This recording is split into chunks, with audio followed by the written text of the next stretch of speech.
Correct your intentions. Barakallahu feekum. Let's continue here by the grace of Allah Ta'ala and with His help in these fundamentals for the Sunni intellectual. I ask Allah to make this beneficial for me and for you. Ameen. So we started talking about the mind. We talked about its definition and we talked about its location. And now we want to talk about its functionality. How does it function? And like we said before, and now we're going to say again, it has two functions. One is the immediate function. It's called in Arabic badiha. Badiha. B-A-D-I, underline that I, H-A-H, badiha, which we are going to translate as intuition. And intuition means what I just told you. Imam An-Nasafi, the theologian, he said in his creedal text, anything confirmed through intuition is necessary knowledge. So now all of your terminology should be straight here. You know what knowledge is. Realizing something as it is. Truly. Necessary knowledge is that knowledge that you gain without having to think. Intuition is the immediate function of the mind. So anything confirmed through intuition, badiha, is necessary knowledge, not pondered knowledge. It's not concluded knowledge. Like knowing that all of something is more than some of it. That's necessary knowledge. Knowing that all of something is more than some of it, you don't have to think to arrive at that. Yani, you will know it. Intuition promotes knowledge by way of the mind. So it's not senses. Intuition is not senses. And intuition is not information. It is knowledge by way of the mind. Without inference or deduction. Like knowing that what? Negation and confirmation cannot coexist. Knowing that negation and confirmation cannot coexist. What that basically means is knowing that a contradiction is invalid. Knowing that a contradiction is invalid is intuitive. That doesn't mean that you will always perceive the contradiction in something. If something has enough complexity or layers, you might not realize the contradiction in it. But if you do perceive a contradiction, your mind will not accept it. Automatically. By this way, one is aware of his own existence. This is what the animals have. They are self-aware. And of the fact that he has a choice to act. By this way, one is aware of the fact that he has a choice to act. This means believing that humans don't have a choice and don't have a will is against the mind. Not just, it's not against the deduction, it's against most immediate function of the mind for a person to deny the choice of the slaves, because we find it in ourselves. So the people who believe like that are really stubborn, mukabirun, obstinate. It's like the case of obstinacy, is like the case of people who deny genders, male and female genders. They know that really. Now, the second function of the mind is deduction. Imam An-Nasafi, the theologian, said, anything confirmed through deduction is earned or acquired. Iktisabi, he said, وَمَا ثَبَتَ مِنْهُ بِالِاسْتِدْلَالِ, anything confirmed by the mind. وَمَا ثَبَتَ مِنْهُ أي مِنَ الْعَقْلِ, anything confirmed by the mind, بِالِاسْتِدْلَالِ, through deduction. So that's beyond intuition. That's more complex than intuition. فهو اكتسابي. It is earned. It is acquired. Inferred knowledge is what takes place by applying one's faculties. So, when we looked at sound senses, we said this is necessary knowledge because you can't even stop yourself from the input of your senses. And when we looked at accurate news, successive mass report gives also necessary knowledge. That's why the children and the laymen had accurate realization of things like the Kaaba and Prophet Muhammad and the existence of China and Hitler. But the news of a prophet, which is 100% true, it's inferred because it needs evidence, which is the miracle. So that's an inferred knowledge. The news gained from a prophet, meaning if you heard directly from the mouth of the prophet and you saw yourself the miracles of the prophet, then you will have definitive knowledge. And you know now, definitive, the word definitive here is only an emphatic qualifier. You don't need the word definitive here, but that's just to be emphatic that we're not talking only about confidence. You will have definitive knowledge from a prophet if you heard right from him directly and saw his miracles. But it is an inferred knowledge because it has a proof, which is the miracle. And when it came to the mind, intuition gave necessary knowledge because you don't have to think about it. And now we want to talk about deduction, which also gives you inferred knowledge.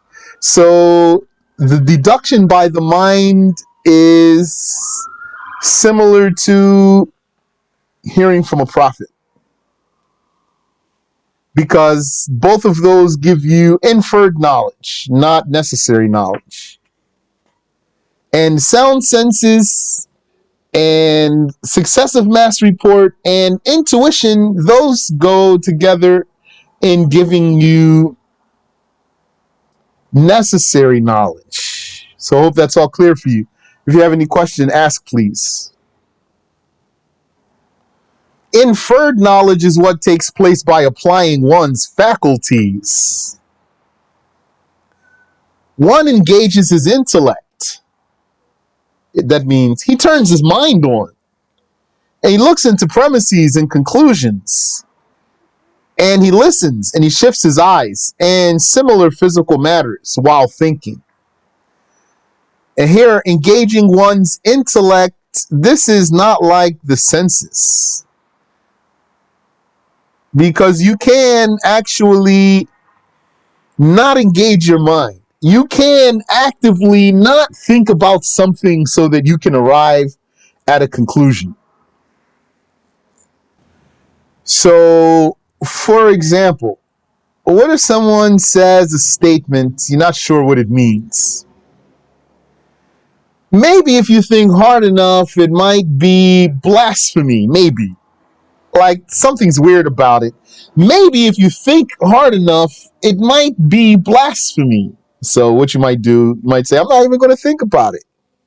So then you intentionally did not engage your mind here. You didn't think about it. So then you're going to say, I don't know. I don't even know. I'm not even going to think about it. Or someone might ask you a question. If you think about the answer, you might be able to get to it. But you might make the conscious decision to not think about the answer. So then you won't know it. So you would say, I don't know, because you don't know. But if you just take some time and think about it, maybe you would know. One engages his intellect. He turns his mind on. He focuses. He looks into premises and conclusions. Yani, he juggles the ideas. And he listens.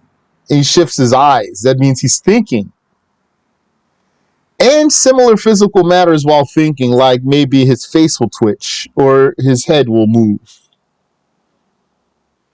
Contemplation is to think about the case of the pondered subject. Thinking about something doesn't mean you believe in it. Imagine if you caught a fish. You might let it go, right? Or any other animal. So if you catch it, doesn't mean you're going to keep it. You might catch it, you might hold it in your hand. Let's say maybe it's a bird. You catch the bird, you have it in your hand, you look at it. If you don't let it go, it won't fly away. Doesn't mean you're going to keep it. That's how idea is. You can think about an idea without believing in it.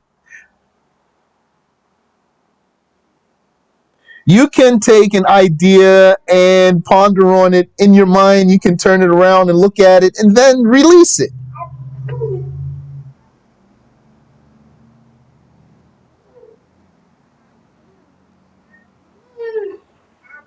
That's what you might do with a statement that's blasphemy, or you don't know if it's blasphemy or not. If you don't know if it's blasphemy, you could just don't think about it. Or you might think about it and then you say, Khalas, I don't want to think about it anymore. So you just throw it away. Contemplation is to think about the case of the pondered subject, thinking about its case. So to reach either knowledge or speculation about a known or speculative issue. What does that mean? This means, what if you had two speculations, two suppositions, two things that you're confident they're true, but you could be wrong.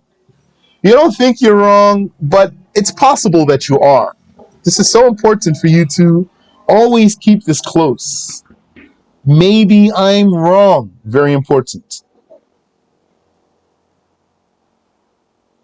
So you have two things. You think I think I'm right though. So when you put them together and then you think, if this is true and this is true, then this is true. So the answer you got to here, is that knowledge? That's not knowledge. You should know that. That's a speculation in itself. Because all your premises are speculations, not definitively true. If you put them together, you'll come to an answer. But since what you started with is not definitively true, your answer is not going to be definitively true. That means, as far as you're concerned, it might really be true. But for you, it's possibly false, just not likely.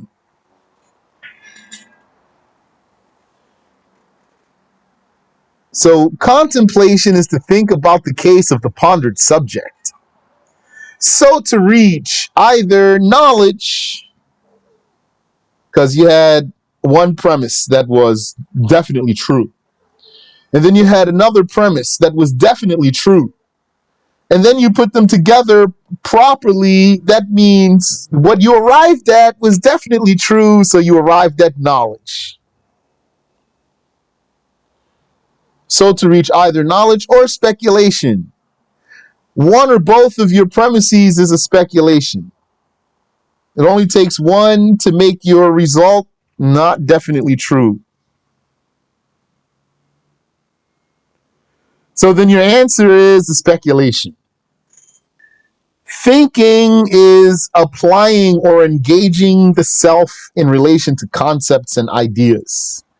Thinking is applying the self in relation to concepts. Yani thinking is juggling ideas, which is different from applying the self in relation to physical matters. Physical matters, applying the self in relation to physical matters, that means colors, sounds, then that would be imagining. Imagining. There's a difference between thinking and imagining. I'm saying applying yourself. Maybe if I give you the analogy of scrolling, if what you're scrolling through in yourself are ideas, then this is called thinking. If what you're scrolling through in yourself are pictures or sensory input, then that's called imagining. Let me know if you have a question, please. Evidence. So here, contemplation, that's an important word. Thinking, that's an important word.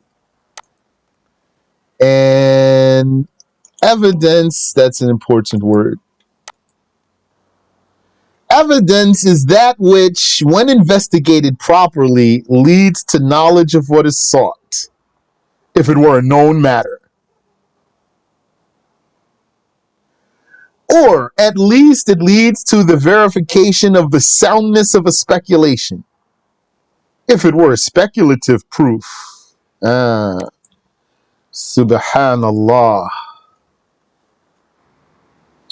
Evidence is that which, when investigated properly, because you might have evidence, but you don't look into it right, leads to knowledge of what is sought, if it were a known matter. Yani, from the evidence, you arrive at knowledge. The knowledge of what is sought means, yani, it leads to knowledge. That's your goal, to get to an end, to get to a conclusion. So the evidence is what gets you to your conclusion. When investigated properly, it leads to knowledge of what is sought. Or, yani, if it were a known matter. Or, evidence will at least lead you to the verification of the soundness of a speculation. Yani, if you have a speculative proof means your proof is disputable. Why would your proof be disputable? Your proof might be disputable because its authenticity is disputable in the first place. So if its authenticity is disproven, then your conclusion is disproven. Or your proof might not be inauthentic, but your interpretation of it might be disputable. You might have actually an authentic proof, but the way you look at it is disputable. Someone else might be able to look at it from another way. That's the case of the mujtahids. Aren't they all using the same Quran? Yes. How did Imam Abu Hanifa use an ayah from the Quran to say that a woman could give herself in marriage? And Ash-Shafi'i, he has the same ayah and he doesn't come to the same conclusion. And the ayah, in this case, this is authentic reference. The authenticity is not in question here. What's in question here is the take on it, the perspective on it. If you have a speculative proof, then it will lead you to a speculation. What's the speculation here? It's what you think is right. It's what you're confident about, but with room for error that you acknowledge. You acknowledge your own room for error. That really is so important. I can't emphasize for you how important that is. Yani, on so many levels. On the level of the soundness of your thinking, and on an egotistical level. Some people, they don't conceive that they're wrong about something. And they would be so wrong, really.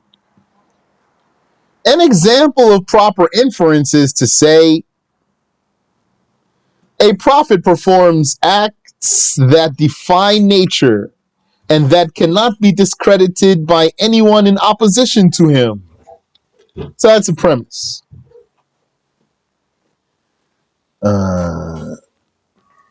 Now, before I read further, let's investigate this premise here real quick. It says a prophet performs acts that defy nature and that cannot be discredited by anyone in opposition to him. Now, what does prophet mean? What does defying nature mean? What does discrediting this act mean? What does it mean to be in opposition to him? Though that's probably clear. All of that is now being taken for granted. All of that, all these questions I just brought are all now being taken for granted. That means let's assume all that's true just for the sake of understanding the point here.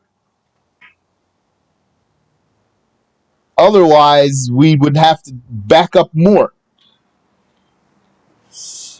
So, taking for granted that this is true, here's the premise. A prophet performs acts that defy nature and that cannot be discredited by anyone in opposition to him. Okay, that's a premise. We could even say it's a claim. Whoever does such acts must be believed. Muhammad did such acts, so Muhammad must be believed.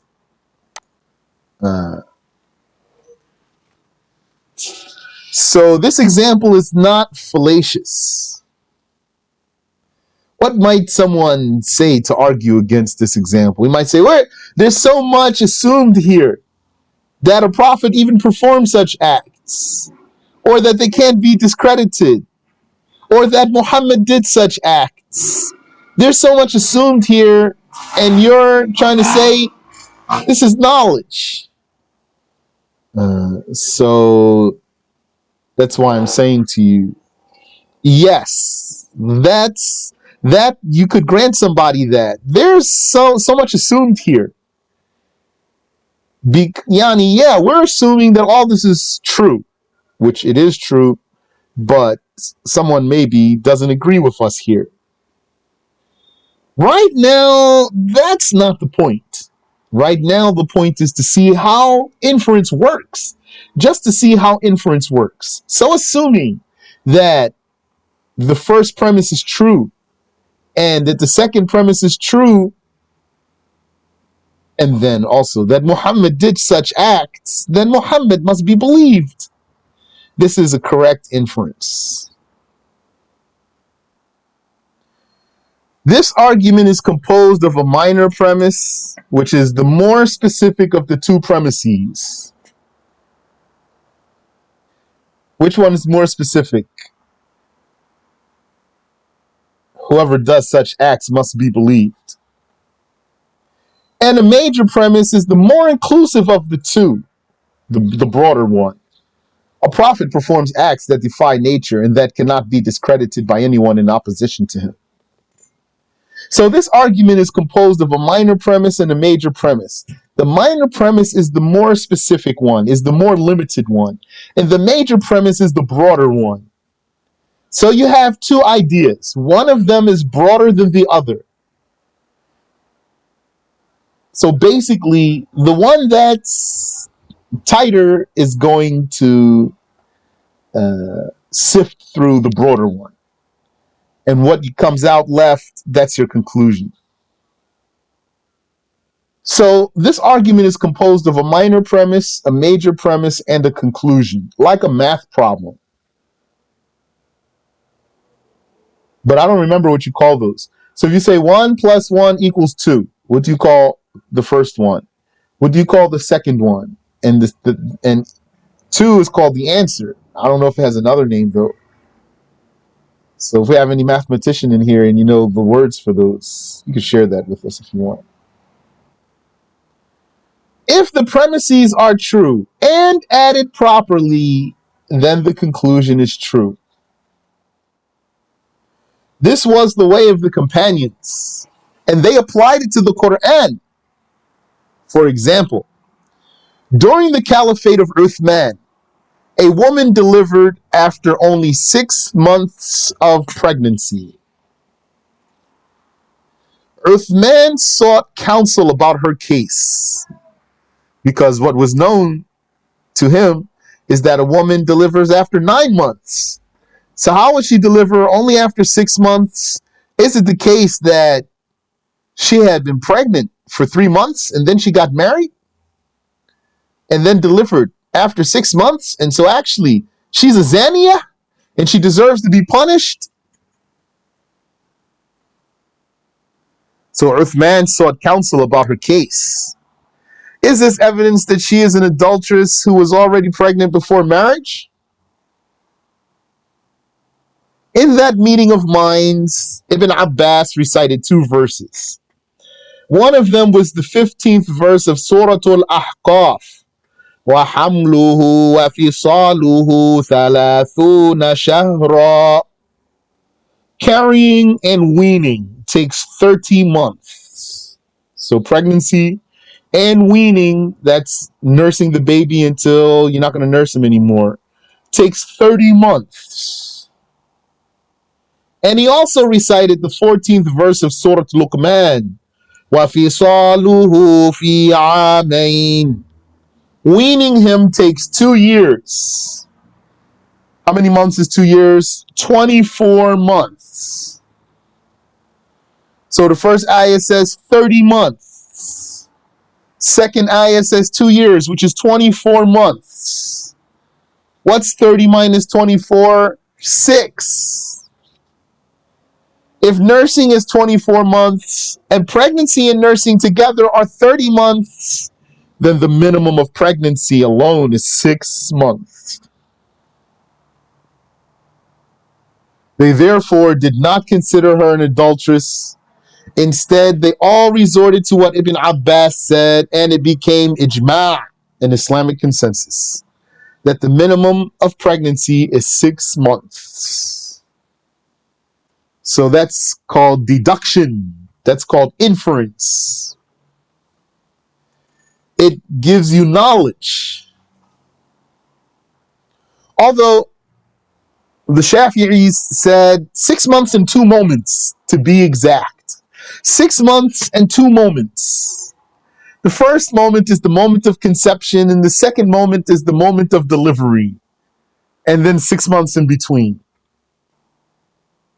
Also, after the death of the Prophet sallallahu alaihi wasallam, the companions briefly differed about the rulership.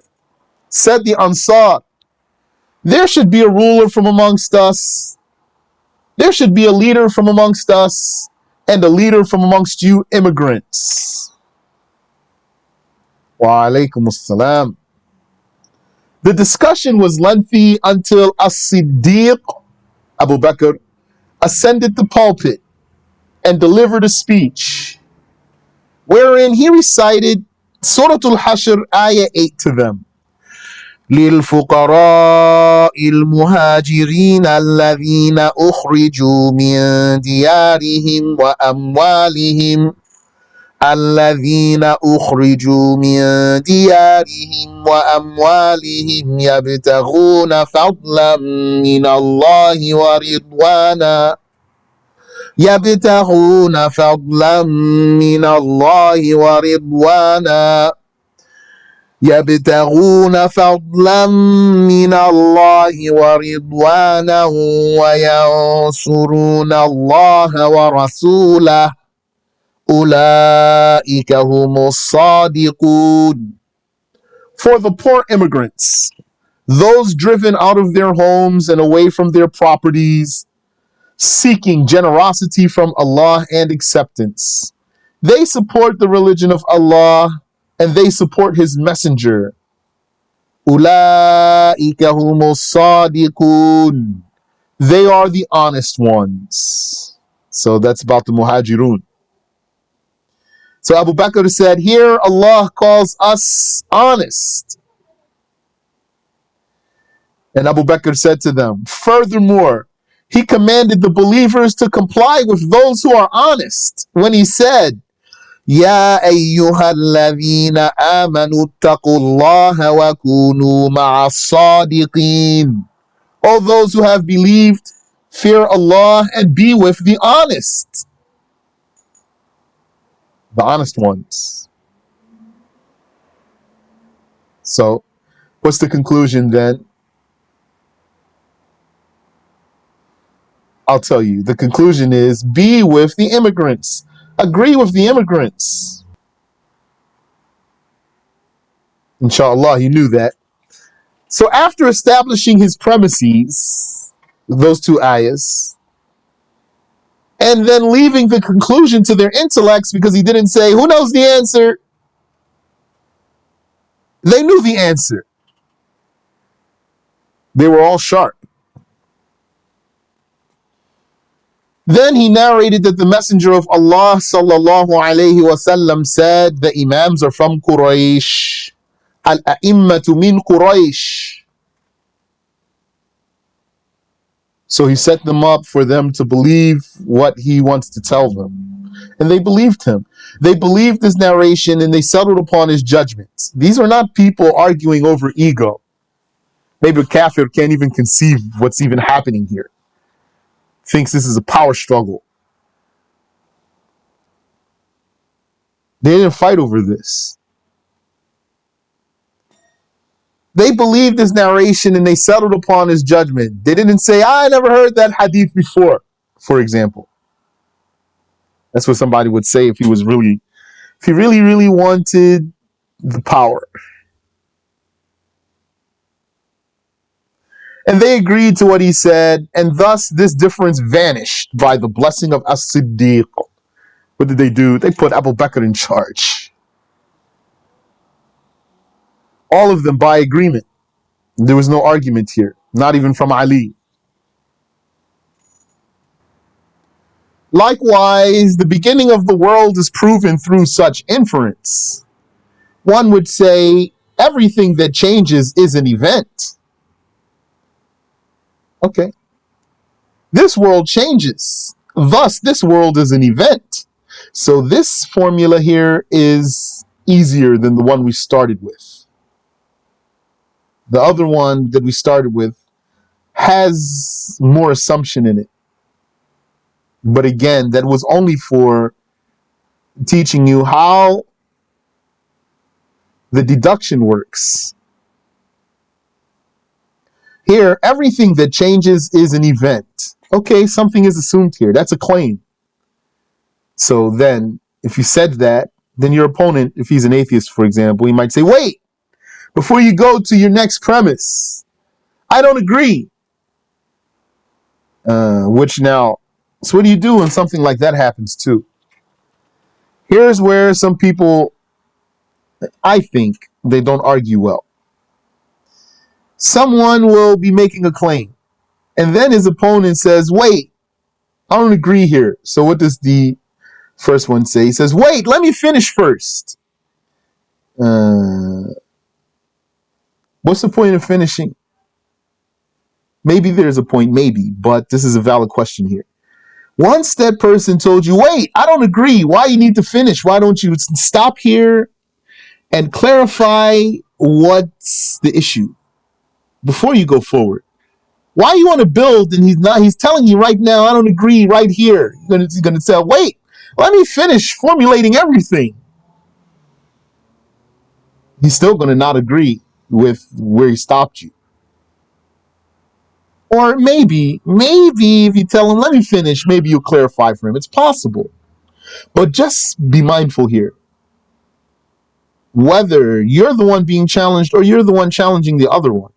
He's saying something, and then you say to him, wait, I don't agree with that. And he says, wait, let me finish.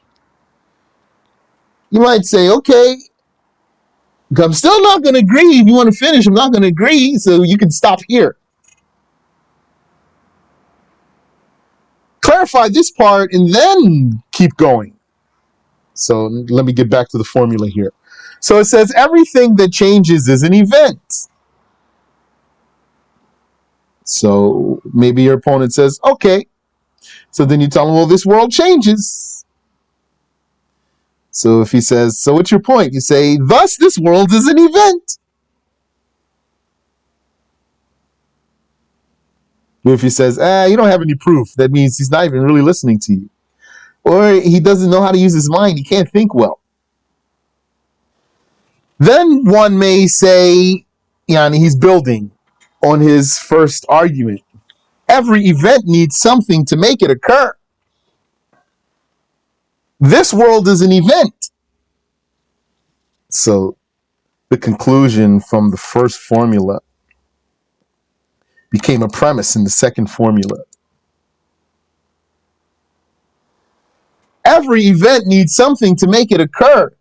This world is an event. Thus, this world needs something to make it occur. That means God exists. وَسُبْحَانَ اللَّهِ وَبِحَمْدِهِ. So we might as well stop there. We have like 10 minutes left to the hour. So let's stop there and we can start next week if Allah enables us at the next heading here. Do you have any question I can answer for you? You said maybe he can't link that anything to which events occur, it itself is an event. I think I know what you're saying here. I'm just your wording is throwing me off a little bit. But yeah, Yani, if you're saying what I think you're saying, yeah, maybe he can't. No. So you practice that. If you want, practice deducing.